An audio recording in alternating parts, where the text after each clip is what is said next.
Hi అండి, ఈరోజు లంచ్లోకి అయితే నేను టమాటా బజ్జీ చేశాను. ఆల్రెడీ నేను టమాటా బజ్జీ ఎలా చేయాలి అనేది ఛానల్లో పోస్ట్ చేశానండి. ఇంట్రెస్ట్ ఉంటే చూడండి, లింక్ ఇస్తాను.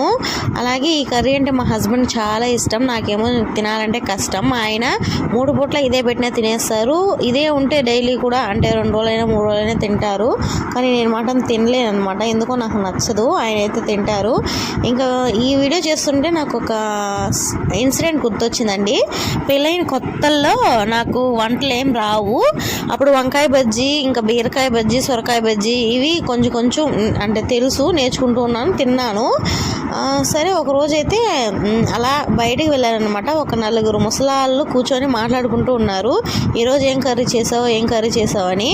ఇంకా వాళ్ళు ఏదో చెప్పుకుంటూ ఉంటే అరటికాయలు ఉన్నాయి కదా, అరటికాయతో బజ్జీ చేయొచ్చు కదా అని మాట్లాడుకున్నారు. నేను పక్కనే ఉన్నాను. అరటికాయలతో బజ్జీనా, ఎలా చేస్తారు అరటికాయ బజ్జీ? మన సొరకాయ బజ్జీ, వంకాయ బజ్జీ చేసినట్టు చేస్తారా? బాగుంటుందా అని నేను అడిగాను అనమాట వాళ్ళని. వాళ్ళు నవ్వుకొని, అమ్మ అరటికాయ బజ్జీ అంటే కూర కాదు తల్లి, మనం తింటాం కదా బజ్జీ, అది శనగపిండి వేసుకొని ఆ బజ్జీ అని చెప్పారు.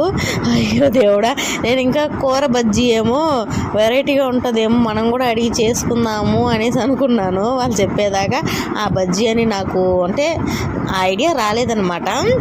మ్యారేజ్ అవ్వకముందు ఎక్కడికి వెళ్ళింది లేదు, ఏం తినింది లేదు, కాబట్టి మాకేం తెలియదు. అంతే. వీడియో మీకు నచ్చితే కనుక లైక్ చేయండి ఫ్రెండ్స్. చాలామంది వీడియో సబ్స్క్రైబ్ చేసుకున్నారు కానీ ఎవరు చూడడం లేదు.